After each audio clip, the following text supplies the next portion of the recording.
Hi, I am Joseph Michael Matembo, and in this video I'm going to show you how to add a remote site to your local site. So right now I assume that you already have your local site, so you simply want to add the remote site.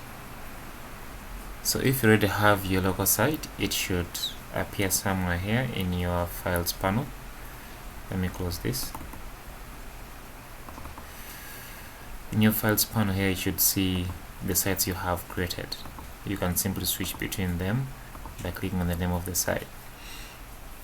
There are two options. One, you simply double click and then get this window, or you go to site in the menu, then manage sites. I click on the site you want to manage and then click on edit. So from the previous video, we managed to create a local site folder, and now in this video we're going to create the remote site folder. Click on servers and then click on this add new server button. Server name is localhost. Well, server name is not always localhost. Basically, if you were working with a remote site that is practically located somewhere else, then you have to know the server name. So connect using local/network, given that we are using localhost. Then the server folder, remember I hadn't yet created it, but I'm just going to create it. Server folder, go to my computer, let's call this PC, local disk C, wamp www. Well, inside www is where you'd create a folder for your site. So I'll create a new folder there, ABC Limited. Open it, and then you'll see it's empty. Then click on select.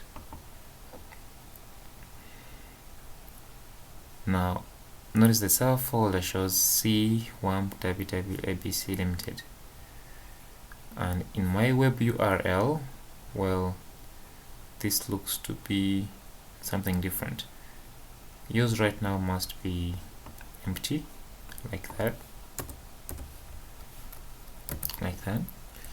So what we do is, this www represents the localhost, your server name, while ABC Limited is the folder which you created.